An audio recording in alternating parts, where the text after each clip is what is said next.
ZTalkRadio Network. Zeta, we got another great guest with us. We do. I'm really excited to have him here.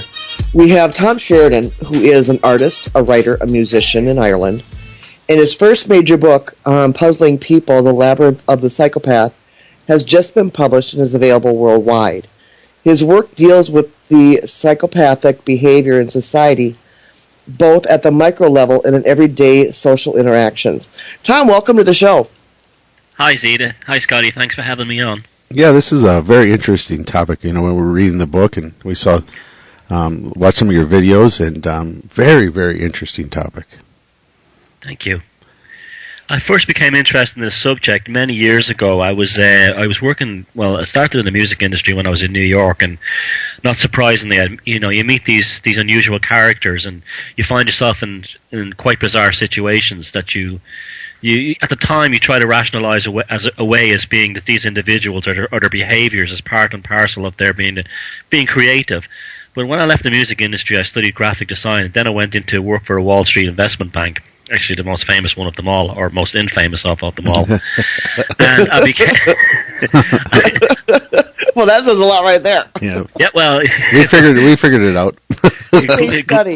They never told us that globalization also meant globalized recessions as well. Right. But they only told us the good stuff, which is very psychopathic. But actually, I became friends with a young investment banker there, a young hedge fund manager, who told me. In most bizarre circumstances, I think he was trying to show off that he'd been clinically diagnosed as a psychopath, a functioning psychopath, and I didn't know what a psychopath was at the time. I thought it was a serial killer, a Ted Bundy or Jason from Friday the 13th. And he proceeded. Kid, well, he wasn't. He was about 25 at the time. Had driven his family mad since the time he was like an early teenager. He was completely out of control. He came from a wealthy, respectable, well-to-do Manhattan family. Drove him absolutely crazy.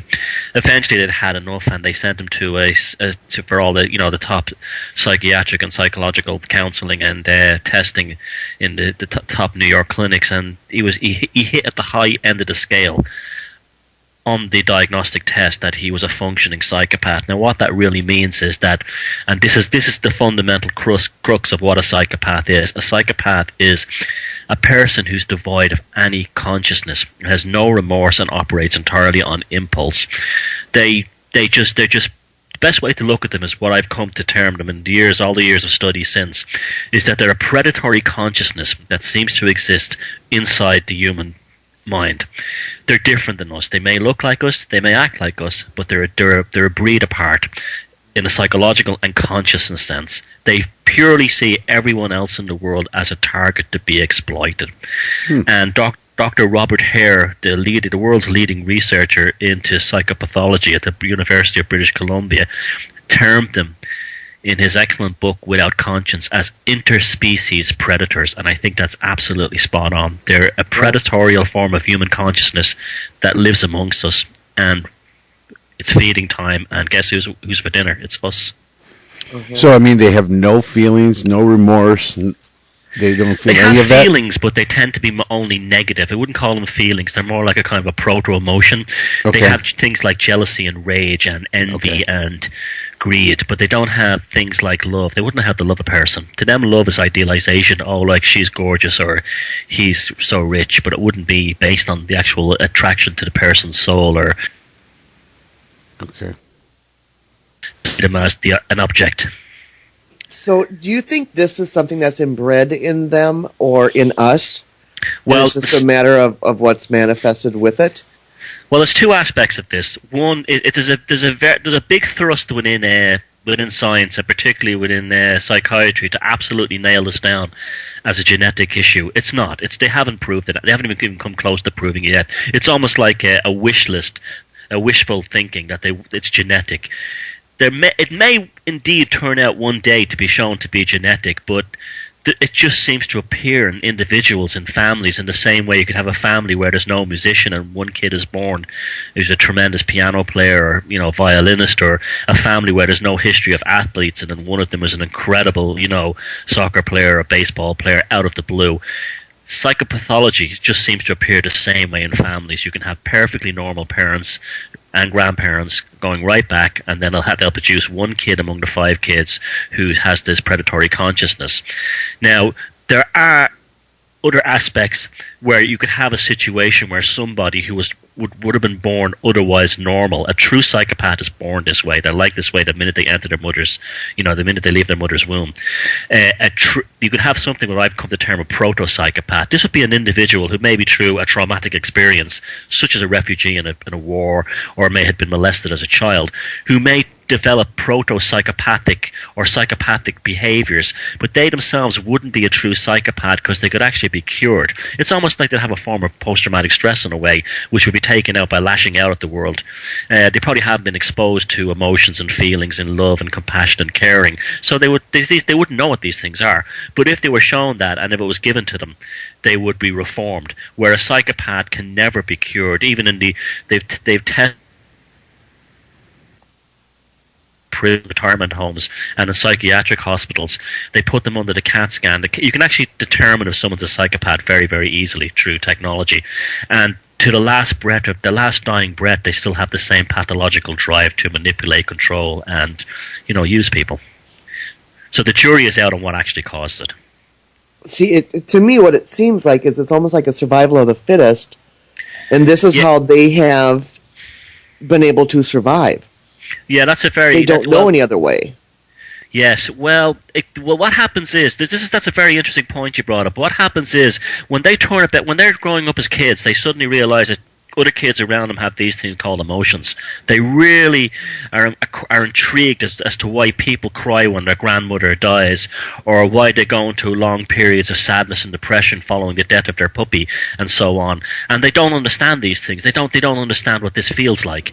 So what they do is they make a conscious decision around when they become teenagers, where they say to themselves, "Look, this is my life. I'm never going to change. I don't know what this stuff is, but," and this is what makes them very dangerous, they choose to use it as a powerful asset in their own lives, because it gives them a tremendous amount of freedom. You can go through life exploiting, using, damaging anyone you want, taking what you want from them, and you will feel no remorse or no guilt. So they carry inside them this tremendous secret that they're feral and they're free, and they prey upon the rest of us. Now, you brought up something else then about this whole thing of survival of the fittest, and there is an aspect of this too as well. Even some law enforcement agencies in Europe and America are starting to view psychopaths as probably an evolutionary tangent, where they've actually jumped off and they may be another kind of humanoid that's actually preying upon the rest of us. And this is what's quite frightening, because if you start going onto a lot of their websites, there are various websites out there and talk forums that are actually run by psychopaths too. They talk among themselves, and the common theme among many of them is, we're the new human beings and the rest of them are the Neanderthals to be made extinct. Now, this is extremely disturbing on a lot of levels, because of their pathology and their inability to, they have tremendous drive. They're not afraid of anything. They're fearless. They can pass lie detectors. This is why so many of them rise to the top in politics and big business. And this is why the rest of us should be extremely wary of these types, because often these types will be running our government, maybe not always at the very top, but they'll definitely be in things like, positions of senior public power as public servants and civil servants. They'll be definitely at the top of many of the world's largest corporations. And this is, one of the reasons I wrote Puzzling People is I wanted to talk to people and say, look, you've all met these in your own. Just stop with the heartless lover who walked out on you and left you and your kids to fend for yourself, or the parent who abused you, or the bully at work. It doesn't stop there. It goes much higher. It goes all the way to the top of society. And we all need to be very, very wary of who's running the show. But yeah, that's what drives them. This whole notion that the rest of us are to be made extinct. A lot of them will never admit that, but that's what they're thinking inside. Yeah. And they must have some form of intelligence, but they have to be very, very clever and really understand human nature and the human psyche in order to identify their next prey. They have to be able to identify the weak. Absolutely, they will spot the one person in a crowd to manipulate in the same way a wildebeest an injured wildebeest in a herd of 1,000 will be spotted by that one lion who will actually know that's the one that will be for dinner. It's the same with them. They're not highly intelligent in an intellectual sense. They're actually, a lot of them are quite stupid. They may give off the impression of being intellectual and erudite, but it's all an act. They'll throw out buzzwords and they'll spin words around to make themselves look clever and witty.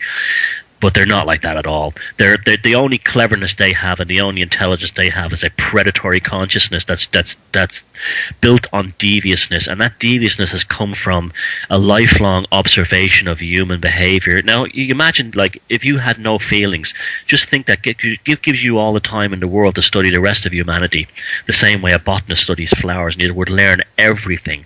You would learn what triggers make people respond certain ways and how to manipulate them. And that's exactly what they do. What a psychopath does when it targets you, it will find the ghosts in your soul that haven't been validated. For instance, of a loving, or your father died when you were young, the psychopathic male who will approach you will be your father figure that you never had, the daddy who never came home. If you always wanted a big brother, they'll be the big brother. If you had, any kind of aspect, if you're not that, if you have issues about how you look, the psychopath will tell you the most beautiful woman in the world, most handsome man she's ever seen.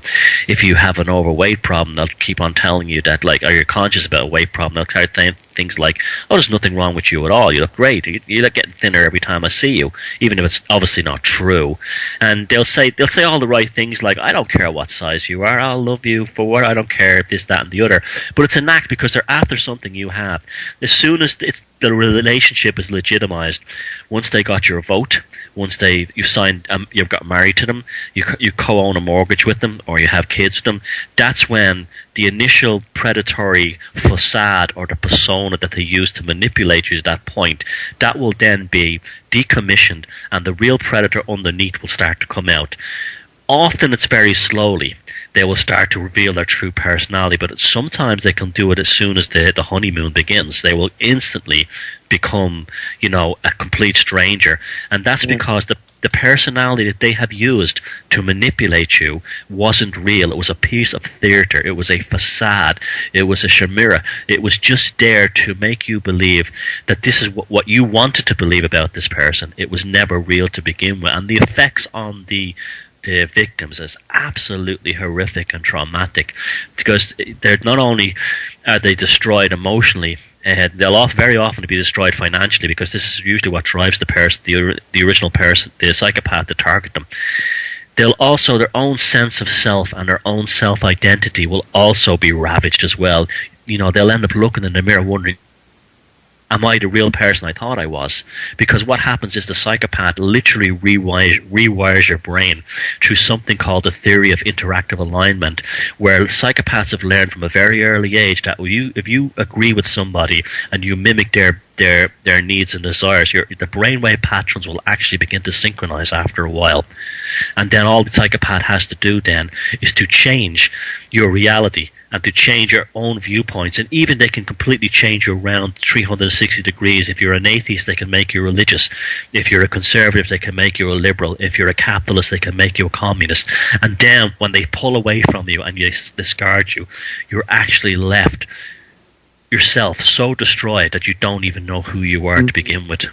So, Tom, you said early that you had 1 in 25 are psychopath, and you're talking this. Is it more men or women, or is it a combination of both? I think it's a combination of both. It's roughly 4% of the population. There's a big agenda to try and make out that women are barely psychopathic at all. But I did completely disagree with this on two levels. One, human psychology, male and female. If you look across all the aspects of psychology, all behavioral issues, all human behavior and all kind of personality traits, it's a 50-50 split. But for some reason, when we get to psychopathology, we're all told, it's all men.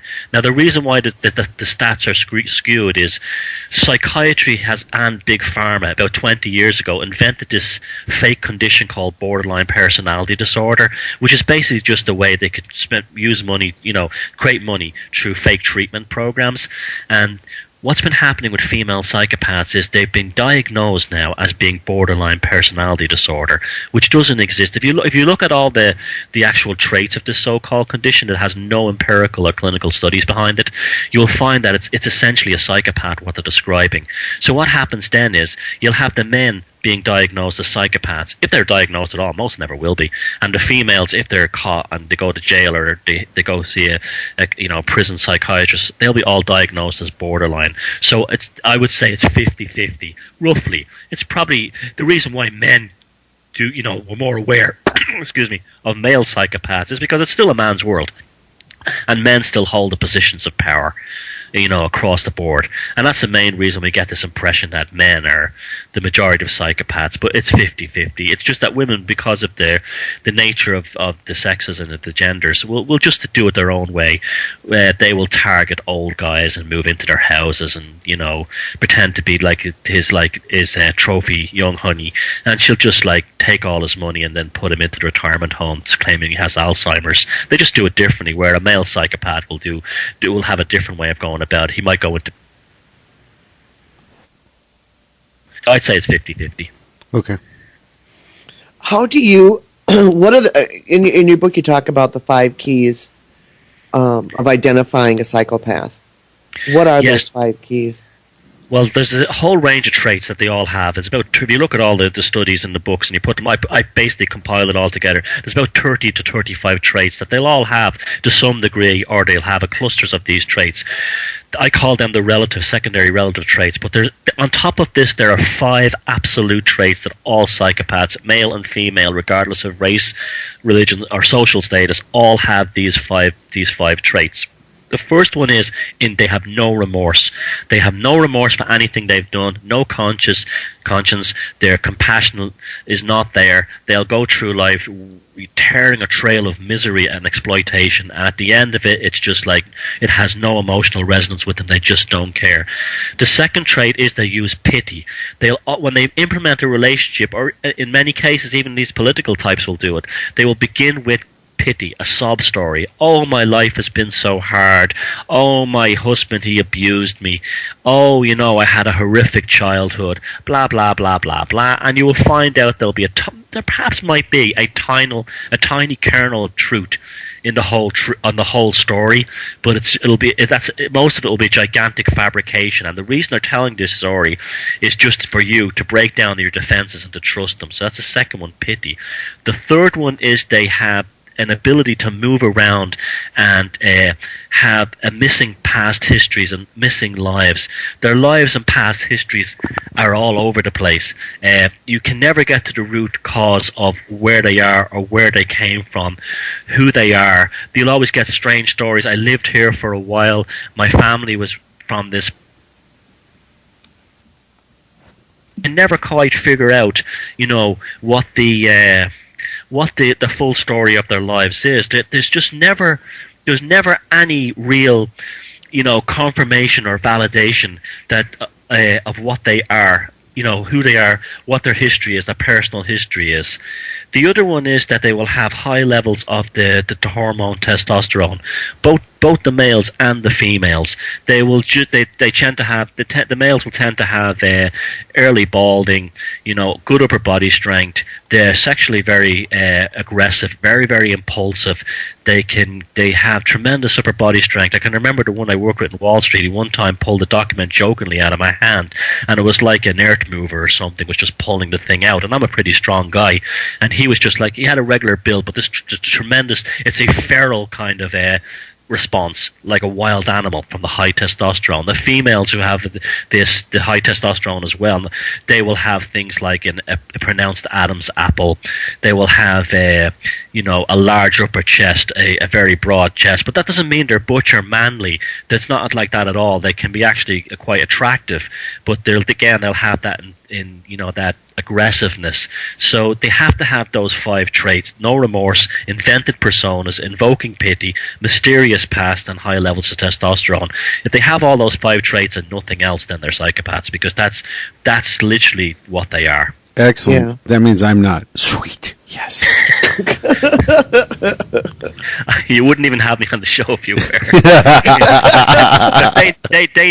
Scotty, they know that they're psychopaths. Do they really? I mean, do they really understand it? Yeah, well, they probably know from a time they're quite young that they're quite different than the rest of us. But when they grow old and start seeing movies like American Psycho, Mr. Ripley, or other films, or To Die For with Nicole Kidman, it suddenly dawns on them, hey, that's me, and that's how they find out. Wow, yeah. Isn't that? Wouldn't that be shocking to find out that you're something like that? From a movie. No, they're not like us. They have no sense. It'd just be like, oh, I'm a psychopath. Okay, that's what it's like with them. Oh, they've no sense of inner life. They've no internal inner sense of self-reflection like a normal person does. This is another one of the traits they have, of the secondary traits, is when you're in a relationship with one, they fall asleep instantly because they don't have that. They fall asleep like a machine switching off. They don't have that moment of internal inner reflection that most of us have in our, when we go to sleep at night. We think we process our thoughts for the day. They're simply just sleep time and they're out. No, they would not be upset at all. Wow, crazy. What I find so interesting with this, too, is that, as I started reading the book, I'm going, oh, my God, I have met so many of these people. Yes. And it's kind of like you don't even know that you've met them until you fall into their trap. Because they're so subtle about it. It's the greatest secret. That's like my book is getting tremendous reviews, and it's like selling incredibly well, much more than I expected. And the reason why is because it's just the word of mouth. People are just telling other people, hey, there's almost like they discovered this sort of like hidden knowledge in society, and it's like everyone who really reads the book or hears me talk on the radio, they all say the same thing. And like yourself, Zita, every show I go on to, I get the same response. Oh, I knew that guy, I worked with her, and you suddenly realize our lives have been so impacted by these things and their behavior and their predatory intent, and yet we've been these like gullible innocent lambs to the slaughter. And like when I first came across this information, and a lot of it was very technical, it was like documents and reports and studies from psychiatric teaching hospitals and stuff. But as I started to trawl through them just out of like interest, I suddenly realized it was very healing in my own life. Like problems I'd had been like really badly treated at work and stuff, by a really crazy boss, and it affected me quite badly. And then it dawned on me, hey, the reason is he was a maniac. He's not there. It's him that was the problem, not me. And then I decided then I started making the videos, and then a publisher in the UK approached me about putting a book out. And the same thing, everyone seems to find this is a secret that you find out, that it's like all your problems in your life, well, nearly all of them are caused by these people who have like something seriously wrong with them, and they've made you feel like that you're the problem. Right. And I said, like, my attitude was, this has to be cut out to the world, because it can really, really help a lot of people deal with problems in their lives, and also prevent other people maybe stumbling into these. Because we're now in the age of Facebook, and it's never been a better time to be a psychopath. Absolutely. You want to know all the information of someone. You just go and look at their profile on Facebook, and they're yours.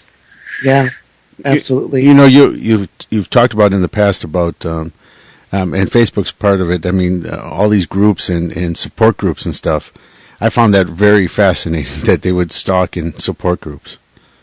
Oh, it's shocking. Some of the stuff that goes on is sickening. I have a friend of mine in England who suffers from depression, and he literally went onto a board, and it was full of people who were just like trying to use him.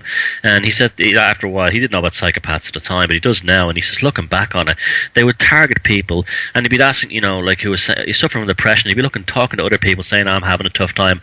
And eventually the questions would be, do you live alone? They're looking for you to see if you have your mortgage paid off, or if you have a house that they can move into. Another one is a horrific one, is the cancer support boards. People who have family members who are dying of cancer, very often their husbands or wives, male and female psychopaths will go on these support boards, and they'll have these stories like, oh, my mother died of cancer, and I nursed it to the end. Oh, my sister has cancer. My sister, blah, blah, blah. And then they'll bond with these people who are going through a horrific time, and this person person on the other side thinks they're getting a bit of support. What's happening is it's the next Mr. or Mrs. Jones buttering up our target or his target, and they look. You just think about this in 6 months' time when the poor guy or woman passes away, and this person's a widow. You'll have a nice insurance payoff often, a house to move into, and all they have to do then is start making their move, and they'll travel vast distances to go to the funerals and things like that, to show their support as a true friend. But they will, it's just horrific what they would occur in the world. And then when these people have been used and discarded, they're not only left with a horrific sense of betrayal and hurt on top of what they've dealt with in their, with their partner dying, but they also got to live with the shame and humiliation. Right, exactly. So now these people, so what happens if a psychopath finds somebody like us that now knows and doesn't deal with it? How do they deal with that? I was thinking about that. They give off an instinctual radar, and we're not food anymore. It's happened to me. I actually saw it happen to me while I was putting the book together, and I got to the point now where I can walk into a room, and after talking to people for about 10 minutes, I can tell if they're a psychopath or not. That they're very easy to spot once you know the traits and once you know how they behave, and there's a certain glibness they have to their personality, and you can look into their eyes and see this. But as soon as they realize that you're onto them, they will show absolutely no interest in you. This is why this information is very important, because it's almost like a psychological, or a psychic, I should say, insurance policy. You're actually almost defend. You have defenses up now that they can't break down. But the great thing is you can still maintain your own humanity, be a wonderful person, and be happy and kind and loving. But these people just know that you'll be wise to them. This is the same reason they've no interest in each other. Because what's the point? They can't. It's always a host and parasite situation. So two psychopaths are not going to join together unless it's a common goal, like destroying a country or something like that. But they wouldn't. When you have the knowledge of them, you're safe. They will not bother with you ever again. They just move on to someone else. They're fundamentally lazy in a lot of ways. It's like when I heard a story once of someone they were starting to figure out that this guy they worked with in an office building was a psychopath. And it was almost like the collective unconscious was now building up that this guy was a psychopath, and they said he literally just ran out the door as soon as people started to click that what he was up to. They just say they don't put up a fight. They'll just say goodbye, and they want to say goodbye. They'll just run. The same thing in a relationship. If they're in a relationship with someone and they think the person in the relationship is starting to figure them out, they'll start then looking for their next target. They just move on. It's just business. They must have a huge ego. Yeah, they're completely ego-based. Now, we can get into sort of all kinds of other things there, but the ego is where this battle is fought. Both in the ego of the psychopath, because remember, the psychopath has nothing under the ego. They're pure ego. And the victim, the rest of us, we would have an ego, but we'd also have underneath that our underlying consciousness. And that's where they'll get us. They'll flatter us. They will tell us we're wonderful. They'll do all the things we want, and it's our ego that leads us into this situation. And it's the ego where they're kings and queens of the ego. But there's an interesting. I've been doing a lot more work onto this lately, and it's a fascinating subject when you get into the actual neuroscience of it. Their brains are quite different. They operate with quite different brains. On the CAT scan, the electrical functions in their brain are quite different than ours. They process information very differently. They're in what's called an alpha wave mode, which is like their brains are almost in a state of a light sleep. And when they process information, even predatory information, they don't have partitions around the brain like a normal person does, where you actually process emotions in this part, or creativity in this other part. What they do is they'll just literally look for a part of the brain that's active, and they'll process the information there. It's almost the strangest thing. They're very, very different in lots of ways. Now, the human brain, at the core of the human brain is something called the Ur complex, which is the reptilian brain, which is our very, very early ancestral brain, and it's uniquely it's a very important part of our brain, but it's not what makes us human. It's the part of our brain that's obsessed with things like control, survival, sexual reproduction, passing on our DNA, and kill or be killed, hunting. That's the ore complex in our brain. On top of that, we have the frontal and upper cortexes of the brain, and particularly the frontal cortex, which is the modern part of our brain, the most recent part of our evolutionary brain. And this is where everything that makes us human, creativity, emotions, dreaming, cognitive processing, imagining abstractive concepts, that they all exist in the frontal cortex. And it's like the psychopath doesn't go in there.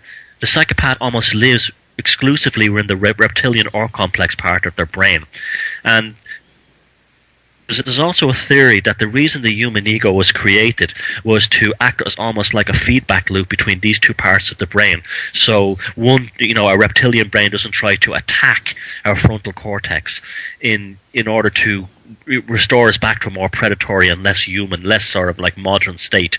And there's more and more, I wouldn't say evidence, but there's definitely a lot of information coming forward that has me and others thinking now that the actual psychopaths are trapped to an extreme degree inside their reptilian brain, and hence why they have this predatory consciousness, hence why they're in a constant state of survival and trying to survive. And like you said earlier on, survival of the fittest. Their consciousness has not migrated to the frontal cortex to become the sort of more complete human being in the modern sense that the rest of us are.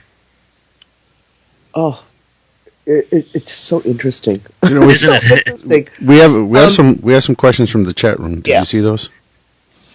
Yeah. Does this, I don't even want to call it a condition, does this run in families, or is this individualized? Sometimes it does, but if it runs in families, it's usually because the children have picked up the negative traits of the parent who was a psychopath. But no, it just seems to show up out of nowhere. You can have families where you can have it sort of, what's the word? You'd have one of the reasons I got into this years ago. I was on holiday in Italy, and I was visiting the homes of these Italian nobles who existed during the early Renaissance period, and I was shocked by the artwork in their houses. Now, these were very wealthy people at the time, but there would have been, at the time, it was a feudal system where the poor would have been, in any country, the poor would be like less than livestock, and then you would have this super wealthy class at the top who would have no regard for their humanity. But their artwork in their homes would be horrific. You'd see like things like paintings of outbreaks of plagues and or the prisoners of war inside the children's nursery. And so what we'd have in a situation of those wealthy families, you'd probably have this predatory sort of culture passed down from generation to generation, where we're gods and the ones below us are just they're nothing, they're cattle or sheep to be used. But I wouldn't say that would be a psychopathic in terms of the actual consciousness, because that would just be sort of like you would have psychopaths in there, but if you probably got the children of those families and made them normal and put them in a loving home and taught them respect and empathy for others, they'd probably change. But a psychopath can come from the most loving, caring parents. You could have two parents who have the most altruistic, loving outlook to life, tolerant, charity workers, beautiful spiritual people, and then they could have a child who's born who's a pure predator. So the jury's just out. They just seem to show up. So the other question we had too was to go along with this. I mean, if it doesn't run in the families, is there any way to help them in the fact, or I don't want to say cure because I don't, but can you use drugs? Is there something to mitigate the damages? Well, okay, you could have some who. This is one of the reasons, one of the things I put in the book is not to persecute psychopaths. Don't go on witch hunts against them. Exactly. Once you identify who they are, just get away. Just get away. We don't want witch hunts, or we don't want crusades, because I'm sure there are psychopaths out there who know what they are, but for one reason or another have decided to behave themselves. It's probably because they have everything they need in life, and they don't need to prey on anyone else, and they don't want to go to prison, or they don't want any hassle, so they do behave themselves. So there's no reason why we should pick on those people who might be psychopaths and behave themselves. Now, there's Pavlovian conditioning in this thing. Like, if a psychopath came in here right now and he took my credit cards, I call him, or stealing my iPhone right now, and I gave him a punch in the teeth, knocked his teeth out, he'd know not to do it again. Not because of a moral judgment that he's infringing upon my hard work and my personal possessions, but he just knows he would get his teeth knocked out. So he may learn that way, but that wouldn't change him. Now, there are some psychiatrists who are claiming that they've cured it, but I think they're a bunch of quacks, because if you look at their research, what they've done is just pump these people full of drugs, and that's not a cure. That's just a chemical lobotomy. Right. So they just remove their energy, so they can't. It's just like when they're old, they can't scan the same way as when they were young. But that's not a cure. That's just a chemical lobotomy. Like I said, there's no cure. There's just no cure. Just leave. Just get away and have nothing to do with them ever again. So, well, then if you think about it, if say for example, if they're speaking with a psychiatrist, and the psychiatrist is trying to identify him as a psychopath. Psychopath is so clever and more of a con person that they would just conform to whatever the psychiatrist wants them to be. Yeah, to show that he's exactly the opposite. And then once that session is done, they leave the office and they flip back to the psychopath trends. Yeah, there's overwhelming evidence, excellent evidence, that therapy actually makes them worse.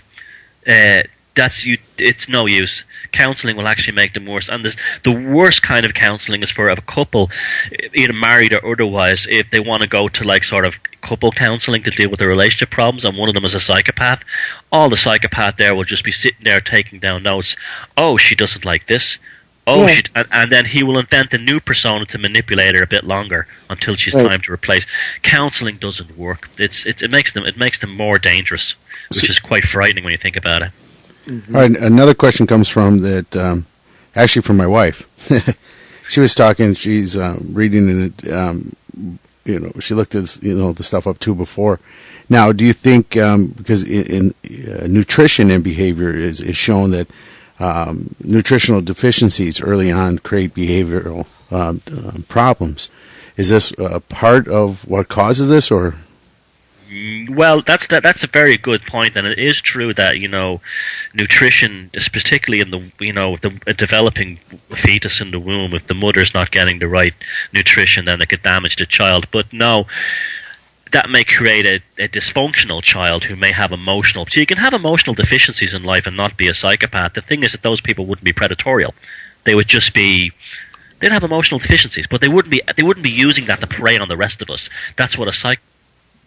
No, you could have a family where I've heard the stories of where the mother was like a nutritionist, and she had a very comfortable upper middle class family background, and the child got the best prenatal and postnatal care available, and it still grew up to be a psychopath. It's the consciousness that's where it belongs. That's where it comes from. The consciousness behind their ego, that predatory consciousness behind the ego, which is manifesting itself through expressions from the reptilian brain. That's where it's coming from. All right. I want to kind of get into relationships too, because I think this is where it becomes even more dangerous.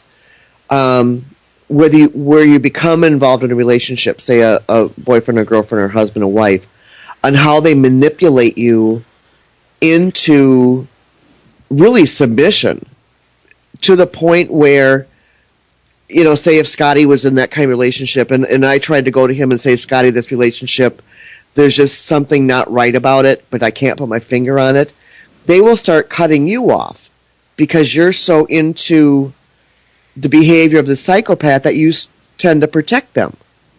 Yes, and it's a terrible thing to see a person. This happen to someone you love or care about. Yes.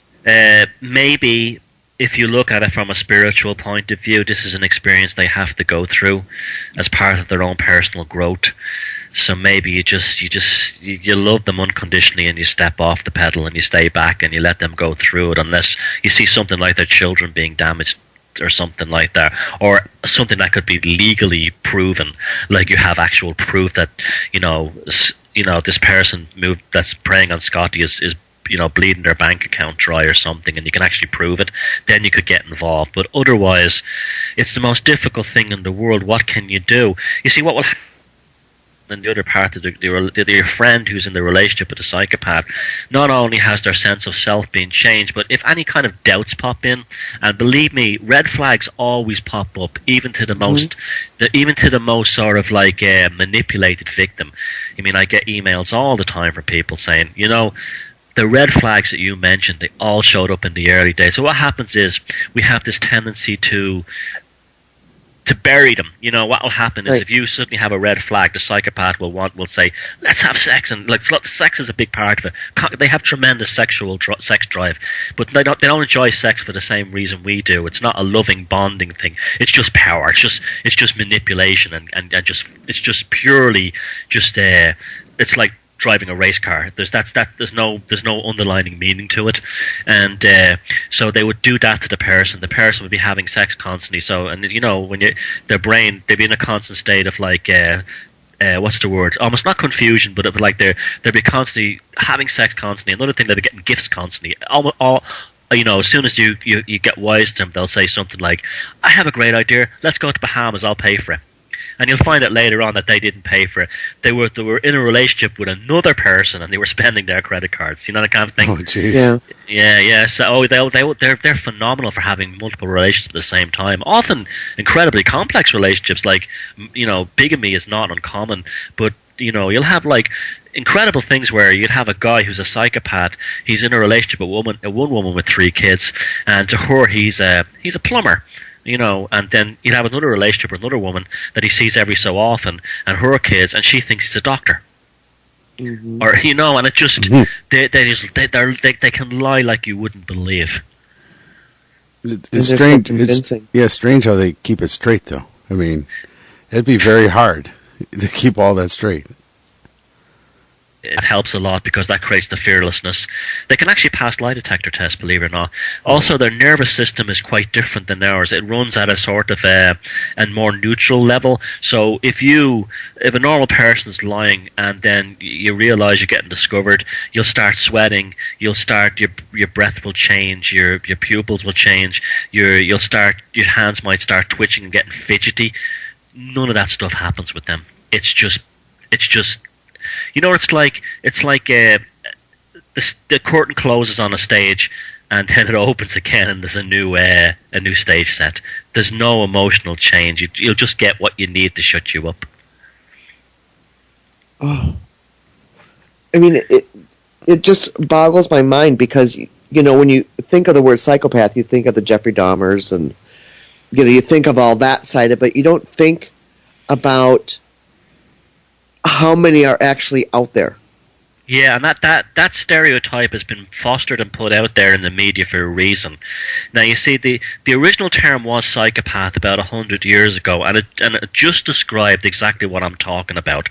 But the early studies and books were very class-ridden, and they were often quite racist. The ones from like 100 years ago, when the term first showed up, they would talk about how the poor people or poor immigrants groups were more likely to be psychopathic. But that was written from the viewpoint of a wealthy doctor who was in Harvard or whatever. He wouldn't know what it was like to be poor, and that would come back to what Scotty's wife said about nutrition. But they had the science nailed down pretty early. They would use terms like moral insanity or a moral imbecile, which are very good terms, I think. Mm-hmm. Then later on, when Alfred Hitchcock made the movie Psycho, and you saw Norman Bates chopping up the woman in the shower. Well, he wasn't really a psychopath. He was more just a crazy schizophrenic. Wasn't really a psychopath. Right. So what happened then was the term sociopath, which is the exact same term, became very popular to kind of like distinguish between the violent one, the axe murderer. Ted Bundy absolutely is a psychopath, but there's different kinds of psychopaths. And then the ones who are just sort of predatorial within a sort of a cultural or social sense, economic, financial sense, relationship sense. And then there was an awful term became popular after that, narcissist, which is like a stupid term because it completely, totally sort of like waters down, dilutes how dangerous these people are. You know, we're all narcissistic to some degree. If we look great before we're going out one night, we say, "Hey, look, I look fantastic." You know, that's what people think narcissism is. But they're not narcissistic like that at all. Well, they are like that, but you know, their narcissism is a trait of their overall pathology. So that I was delighted when last year the DSM did, which is the Journal on Psychiatric Disorders and Psychological Issues, removed narcissist from the text, because it was just a lot of psychopaths, believe it or not, like being called narcissists, because it makes them seem almost romantic or something, you know, like these sort of like a Victorian dandy who's like, oh, I'm so melodramatic, I'm so romantic, I'm so self-absorbed, blah blah blah blah blah, like what's the word, like a Southern Belle kind of motif. But these people are extremely dangerous, so I'm delighted to see psychopath becoming a very popular term again, because it's the only one that works. And also they hate being called psychopaths, because it's a if you look, you know, one of my subjects I'm very much interested in is etymology. I'm very interested in how words sound and how the resonance they have. And the word psychopath, there's no way of getting around that. It's a bad word for bad people. So it's great that the term is coming back again. So when you find yourself, I mean, how do you usually discover or realize that you're in this kind of relationship? At that point, it's almost, I don't want to say it's too late, because it's never too late, but you're already in the depths of it. How do you all of a sudden recognize it? Well, unfortunately, in 99% of the case, I'm pretty sure the moment they find out is the moment the relationship ends, because the person that they've targeted has been used, deceived, they got what they want from them, and they're just being thrown away like the old batteries in a flashlight. That's when it hits them, and that's why the damage is so profound. That's why you need to get aware and read books like mine and start studying the behaviors of this person with you. Get yourself a piece of paper, and anything they start doing strange, just things to look out for. Psychopaths don't dream. If they dream, they're telling lies. They don't. They have flowery sort of like movie stories. A normal person doesn't dream like that. We dream in symbols. We dream in sort of like strange motifs and archetypes, and they don't know what a dream is, so they make it up, because when they're asleep, it's like a computer switched right off. Things like that. Your intuition is very important to you. You're always going to have that. Even the people who are the most deceived, they'll always tell you at the height of the relationship, where they were completely wrapped up in the psychopath, their intuition was down there saying something just isn't quite right, and you must pay attention to these things. You must pay careful attention to your intuition, because that's often your subconscious mind telling you, hey, there's something wrong with this individual. You got to keep check here. And as soon as you get that feeling that something doesn't quite, seem right, you have to start making down lists of red flags. Why does this person keep disappearing for huge amounts of time? How come I can't get to the root of this person's past? Why did this person suddenly vanish for 19 years and come back and then have this cock and bull story about being a secret agent? And when I spoke to his sister, they said, no, he was traveling around working in the construction, or he was on welfare for years. You know, that kind of thing. You have to. Their sexual history is very interesting. If they have a long history of one-night stands and sexual promiscuity, you've got to start noticing, taking note of that. If they have a sense of boastfulness, that I'm wonderful, the sense of they're glorious and they're perfect. Oh, here's a good one. If they have a history and you think they may have faked an illness, pretend they had cancer in the past or something like that. Yeah. If they have an ability to idealize something and then instantly reject it. For instance, if they get into a hobby, I don't know,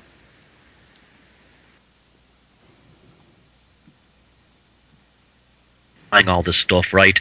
And then they spend a lot of money on it, including maybe even your money, and then suddenly out of the blue one day, no interest at all. That shows they have this ability to idealize and then devalue, and they will do the same to people, because there's no difference between them and collectible commemorative plates and a human being. It's the same thing.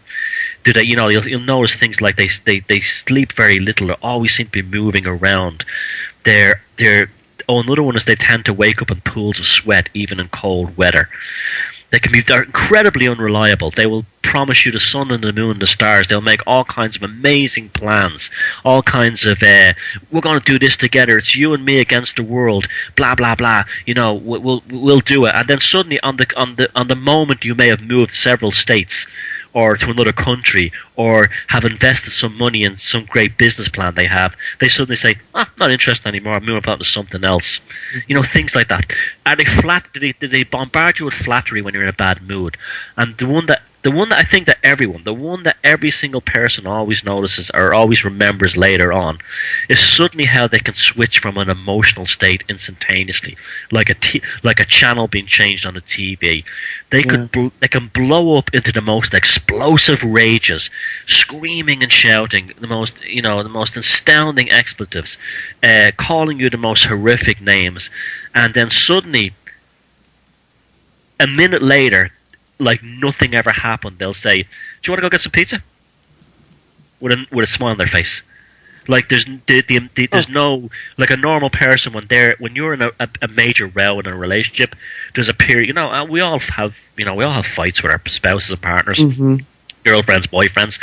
There's sort of like it reaches a crescendo, and then it's suddenly sort of down off until both of us become relaxed again, and then we'll start talking about it in a neutral sense. They're not like that at all. They'll be screaming and shouting 1 second, and the next one will be saying, "Do you want to have sex?" And that's a very, very good red flag to look out for. Yeah. And then they're all, and then that's how that's if you read my book and you'll get these things, and you may suspect you maybe 2 years of pain before they recover again. And especially if they're financially damaged, they might take them many years to get over that. Okay, so now that you've found, and I want to go with the example that you have in your book, because I think it's a very good one. When you find yourself in that position where you realize exactly who you're married to or who you have a relationship with, and you're to the point where you're invested into this relationship because you have property or you have a family, or financially you're stuck there, how do you get out? Well, first of all, I would urge caution if you're diagnosing a person as a psychopath. You must be very knowledgeable of the full traits, the pathology, and then make sure that these people have been showing these behaviors for many years, because we can all be pretty bad now, and we can all be jerks, and we can all be nasty, and all be selfish and flighty and stupid in our lives. But these people, there's nothing else. If this has been going on for years, and you can be found out through somebody else that they did it before, and you're pretty sure, and you're also doing this from an emotional, as emotionally neutral as possible. You've got to get an exit strategy going. And you've got to get out, because there is no happy ending in any relationship with these people. It won't happen. There's no cure. There will be no day when they'll grow up. That will not happen. So if you're married to one, the first thing you've got to start doing is get your exit strategy out of this relationship. And you've got to, I know it sounds kind of cold, but you've got to almost think like the psychopath in order to defeat the psychopath.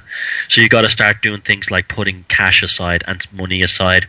You've got to start documenting all the pathological behavior by this individual, because you may need that later on to produce in court. You've got to start collecting receipts. You've got to start hire a private detective if you have to find out their past.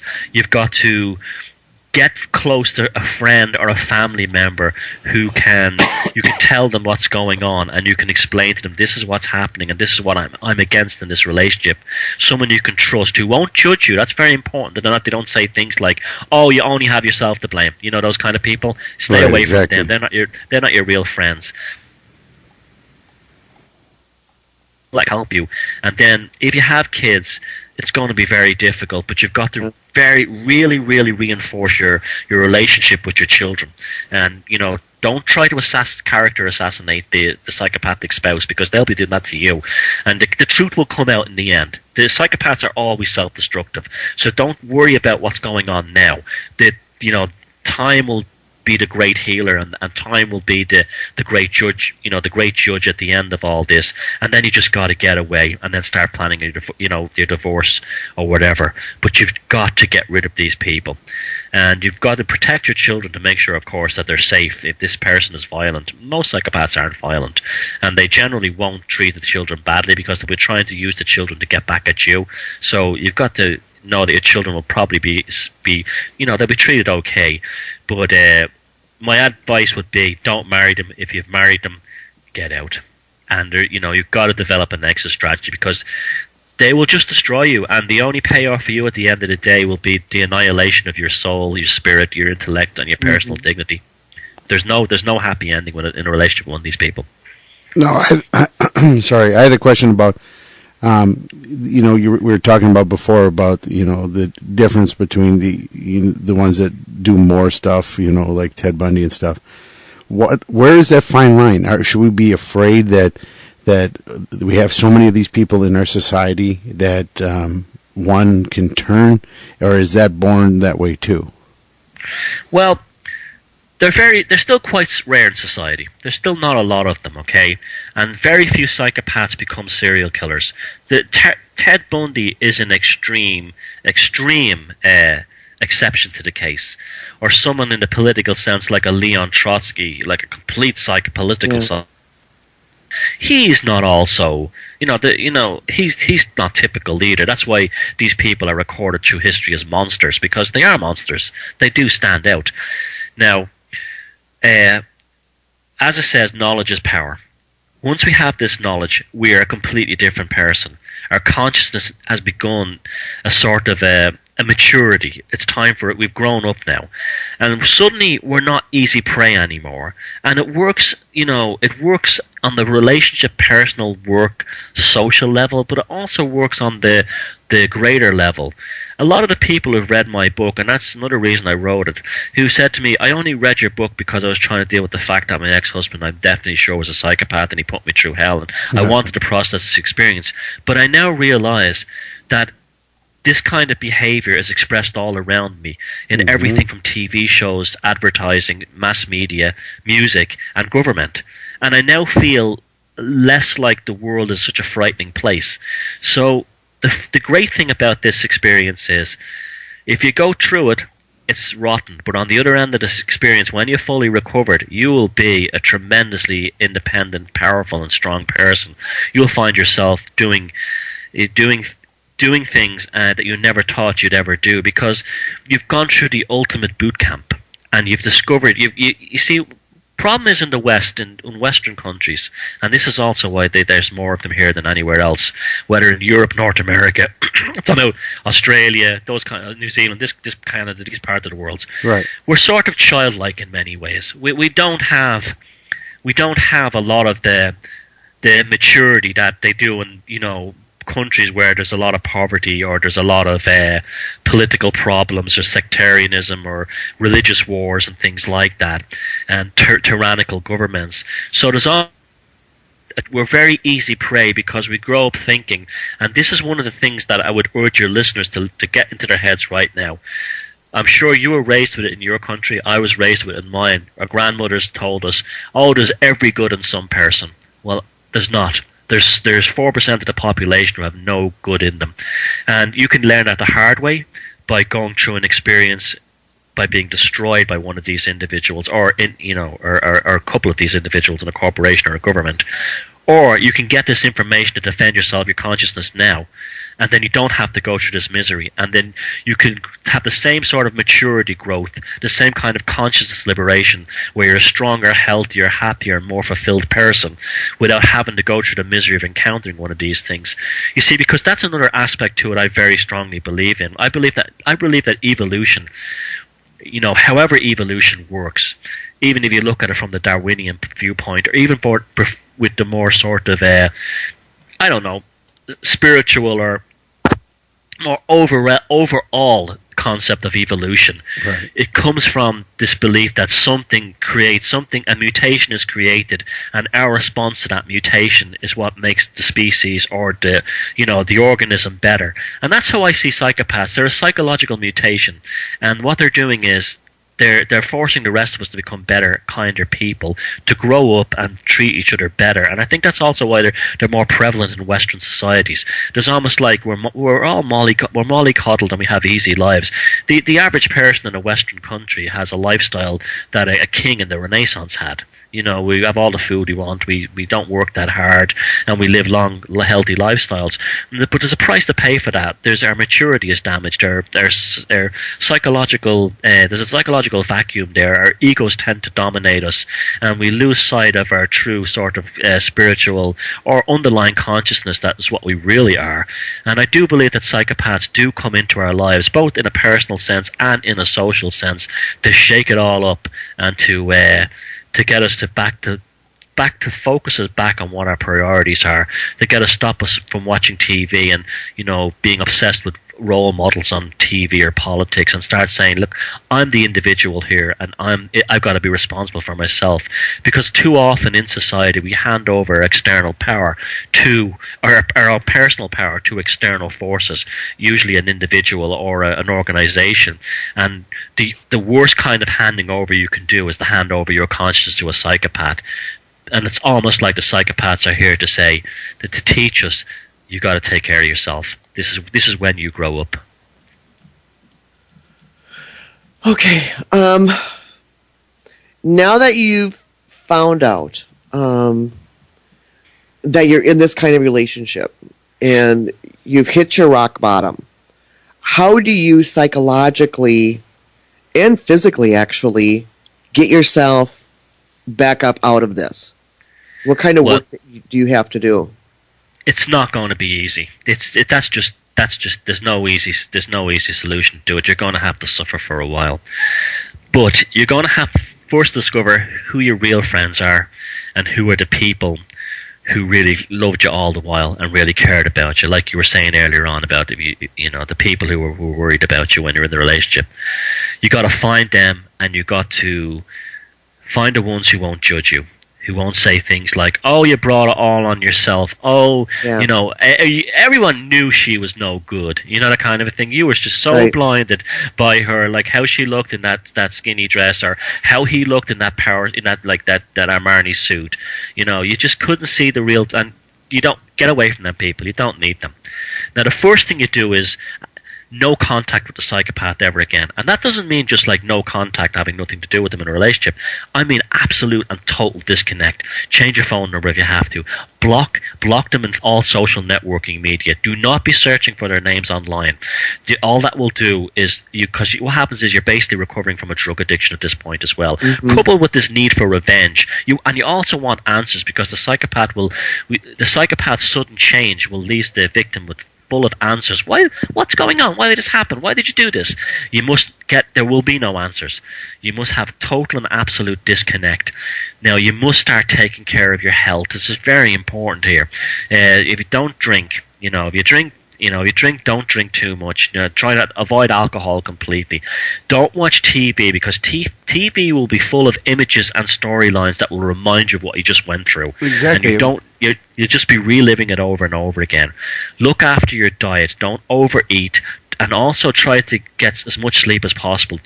I would strongly advise that people stay away from strong prescription drugs or mood stabilizers or any kind of psychotropic drug to help deal with depression, because they're not really helping, and they might make you addicted to something else. I would find people you could talk to that you could trust and who could take care of you. And it'll take time. I have a lot of exercises and things in the back of my book that I've culled from people over the years and from my own experience and how to deal with it, including things like certain kind of meditative exercises. Once you realize and process that you've dealt with a psychopath, that's really the beginning of the healing, because then you suddenly realize that you suddenly know then that you weren't dealing with a normal person. So you're not expecting, from that point on, you won't be expecting normal answers. You'll suddenly realize that there's no real person in there. I was dealing with a facade. I was dealing with a piece of theatre that was invented to manipulate me. But you've got to take care of yourself. But I can absolutely promise you, at the end of this experience, when it's over, it takes about 2 years from absolute devastation to complete full recovery. You'll be a much better and happier person. It's almost like you've had this sort of like this complete clear out of your psyche. You're complete clear out of your psychological state, and a lot of the garbage from other aspects of your life will be flushed out too, and you'll suddenly find yourself a lot stronger. I mean, I love getting emails from people who've gone through this experience, and they've often moved to other places, and you see photographs of them, and they look 10 years younger than they did when the psychopath first hit on them, and they're almost actually young, and they'll all say the same thing again. I hated going through the experience. Kind of glad I did too as well, because I've now got a wonderful life, and I understand the true meaning of life now. So it's a hard lesson to learn. That's why another reason I wrote the book is so people wouldn't have to learn this lesson in order to get to that stage. Yeah. But it takes about 2 years, and it takes about 2 years of looking after yourself, working on yourself, and very importantly, don't hate the psychopath. You know, it's normal to hate them at the beginning, especially if they've wrecked you financially. But they love being hated. They want you screaming on them on the phone, you so-and-so, how come you did this to me, I hate you. They love all that because they love attention. You know, they'll take it all, the hate and the love. They want to bleed you and drive your energy. And that's because they get a rush from that. They're empowered by the emotional response they invoke in other people. And if it's, you know, putting a wedding ring on your finger or destroying you, they'll take them both. They're both equally good to them. You know, the thing that I realized after I finished reading the book, and knowing that, I mean, I was involved in a work relationship that was that way, and did not really realize that that's exactly what it was until I read your book. And all along I kept saying, these people are just plain evil. They are, but they're predators. Yep. I have no problem with using the term evil. I have absolutely no problem with that. That's what they are. Yeah. Oh, it's fascinating. It's fascinating. And did you find, Sita, when you read those sections in my book, did you find that there was a sense of almost enlightenment in your own case, where you said, absolutely. "Oh my God, and that's what this information is needed for," because suddenly it answers a lot of questions that you'll spend your time with a vicious workplace bully for maybe years afterwards, saying, "Why? What was in it for them?" And if you don't know you were dealing with a psychopath, you'll be asking those questions for the rest of your life, and also it'll affect you when you go into other jobs. You'll be very insecure, and you'll be nervous about people in your new jobs. They may all be lovely people. I mean, nothing but good intentions, but you've been damaged by the psychopath. But it's fair. It is true. Knowledge is power, and when you have knowledge about psychopaths and how they are, how they function, and what they do, it can be tremendously empowering in your own personal life. Yeah, we both knew right away that the same person, you know, that Zita was going through at work. You know, we both said right away that after reading the book, we knew exactly who it was. Yeah, and they're very predictable. They're very, very predictable. Once you get them, that's one of the good things about them. Well, not about them, but the good things about knowing this knowledge is that they're extremely predictable, because the same cognitive processes that are damaged within their brains, or not damaged but absent in their you can call them minds, are the same things that cause creativity and true intellect, and they don't have those things. They're sneaky and devious, but they're not. Even if they're involved in the arts, like if they're a musician, they're never original. They're plagiarizers and copyists. If they're an artist, a visual artist, they can only copy what other people have done. They can't come up with new concepts themselves. So once you realize, once you have an ability to spot them, it's true. Like, I've got to the point now. I'm not saying like it's perfect, but I can actually walk even into a store and just by their body language and reading a magazine and seeing how their eyes are scanning around them, I wouldn't say I could call them a psychopath there and then, but it certainly would get me to the point where I'd be interested to want to know more about them, if they are or not. Yeah. So it's knowledge is power. Oh, you know, it cleared up so much in my own head. Because while I was in this experience, I kept going, I don't know how to fix this. I don't know how to make this right. And you get to the point where you start thinking that it's you. But then your conscious side says it's not you, but you don't know what it is. You don't know what you've done wrong. You just get so twisted up that you don't know right from wrong at that point until you're out of it. And now that I'm out of it and away from them and don't have any contact at all, I can see it from this side. A friend of mine, awakening. Once you figure it out, it's really an awakening. A friend of mine is a beautiful, elegant, intelligent, fabulous woman, and she was targeted by a psychopath in a job for no other reason. That's what she was.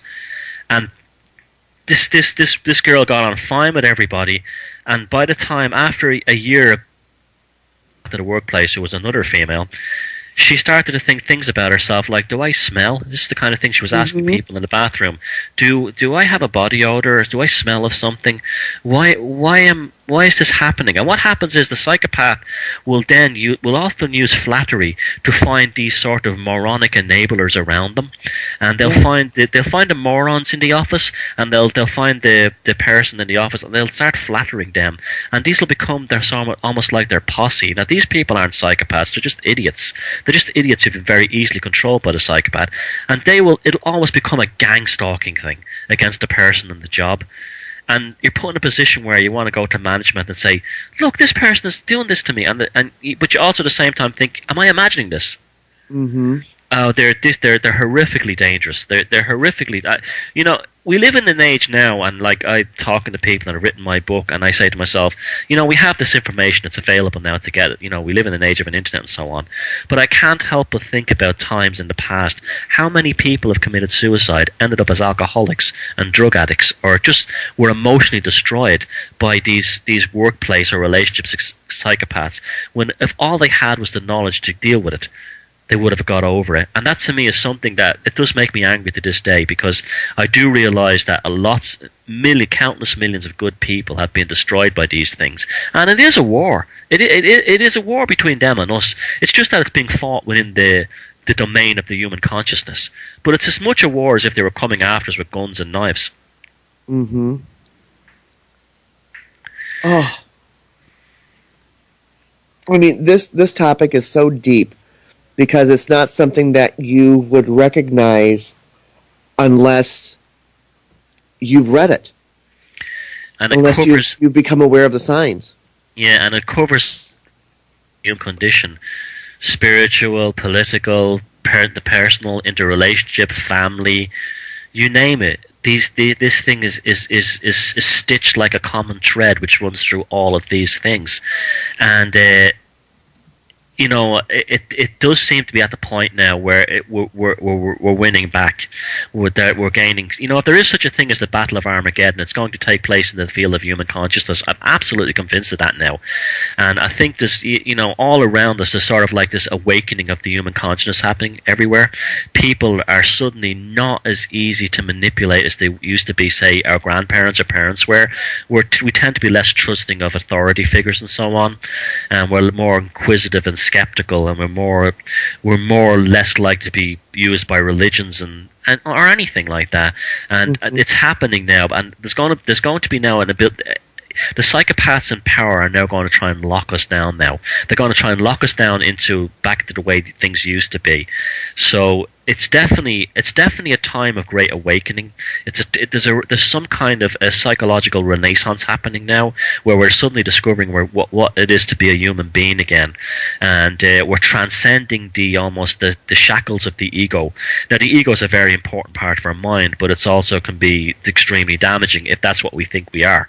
Right. And that's where the psychopath is trying to lock us into, and that's why the psychopaths who run media are filling the TV and the media with more images of sexual and violence images. Music has gone horrifically bad in recent years, in the last few years. It's to totally trap us within this ego-based mindset.